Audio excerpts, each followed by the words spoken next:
Қазір мынадай түрде берілген функцияның анықталу облысын табайық. Сонымен бұл функция мынадай екен. Түбірдің астында x квадрат минус 2x қосылған 1, келесі көбейтілген 2x минус 7. Яғни осы берілген функцияның анықталу облысын табуымыз керек екен. Бұның анықталу облысын табатын болса, яғни түбір астында тұрған өрнек үлкеніне тең 0 болу керек қой. Сонымен міне y-ді табу керек екен. Олай болса бастайық. Ең бірінші мына x квадрат минус 2x қосылған 1 көбейтілген 2x минус 7 үлкеніне тең 0 деп аламыз ғой. Жалпы енді осы жерде назар аударсаңыздар, мына x квадрат минус 2x қосылған 1 дегеніміз бұл x минус 1-дің квадраты түбір астында көбейтілген 2x минус 7 үлкеніне тең 0 болады ғой.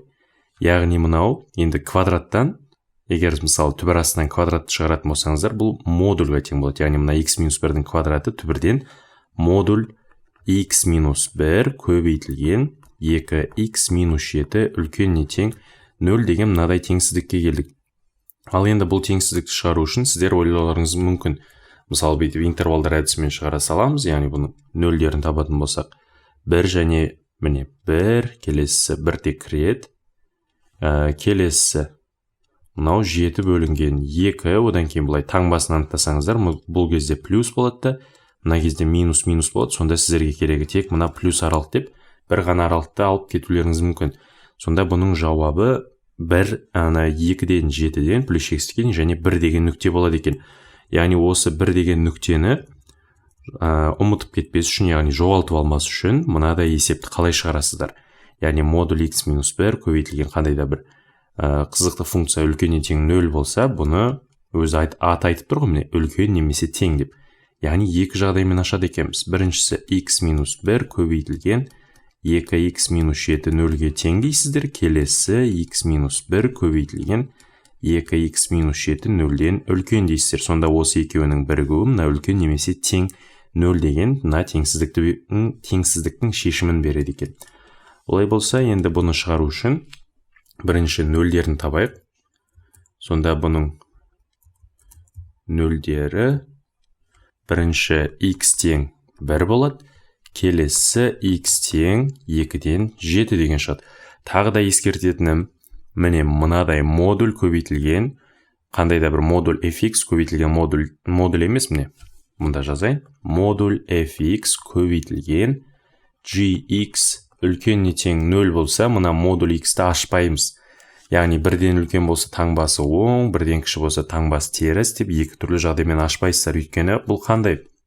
1-ден 0-мен салыстырылып тұр ғой. Сол кезде 1-ден оны интервалдар әдісімен шығара саласыздар. Яғни міне қазір салайық сол интервалымызды. Көріп тұрғандарыңыздай, бұл жерден енді мына түбірі 1, келесі түбірі 7 бөлінген 2 екен. Енді осының таңбасын анықтаймыз ғой. Және де біз мына интервалдар әдісімен қазір мына екінші теңсіздікті шығарайын деп отырмыз ғой. Демек онда мына 1 және 2-ден 7 дегендер бой алмайды. Міне 7 бөлінген 2. Енді таңбасын анықтайтын болсақ, сонда міне 2-ден 7-ден үлкен кезген санды алсақ, таңбасы плюс, минус болады екен. Себебі көріп тұрғандарыңыздай, мына модульден бұл әрдайым оң сан шығады ғой. Тек қана мына 2x минус 7-нің таңбасы өзгеретіні, ол мына 2-ден 7-ге дейін және 2-ден 7-ден кейін ғой. Сонда міне осы екі аралықтың қазір бірігуін алатын болсаңыздар, бұдан x тиісті 2-ден 7-ден плюс шексіздікке дейін және бірігу 1 және 2-ден 7 деген сандар болса, онда бұның жауабы 2-ден 7 кіреді екен. Неге кіреді? Өйткені мына нүктені қабылдайды деп тұр ғой. Демек онда бұл нүктені мына теңсіздіктің аралығына кіргізсек, 2-ден 7-ден плюс шексіздікке дейін деген шығады. Және бірігу қандай? Бірігу мына 1 деген санның өзін жазады екенбіз. Сонда мынадай түрде берілген функцияның анықталу облысы бұл 2-ден 7-ден плюс шексіздікке дейін және мына 1 деген сан екен. Шынымен де 1 деген санды апарып қойсаңыздар, мына түбірдің астындағы тұрған мына өрнектің мәні 0-ге тең болады да, ал мына жақтан теріс сан шықса да бәрібір емес пе? 0-ге теріс санды көбейтсек бәрібір 0 болады да, мына сыртқы түбір астында тұрғанның мағынасы болады, яғни 0-ден түбір асты 0-ден 0 шығады. Сонда міне мына берілген функцияның анықталу облысын таптық. Бұл міне 2-ден 7-ден плюс x-ке дейін және мына 1 деген нүкте екен. Енді осыған ұқсас келесі бір екінші есепті жазып берейін, оны өздеріңіз орындап көріңіздер. Бұл екінші есеп мынадай болсын. Бұл үй жұмысы сіздерге. Үй жұмысы ретінде өздеріңіз орындаңыздар. Үй жұмысы y тең түбірдің астындағы 4x минус 9 көбейтілген түбірдің астындағы x квадрат минус 4x қосу 4. Сонымен міне осы берілген функцияның анықталу облысын табасыздар. Тура жаңағы көрсеткен есебіме ұқсайды.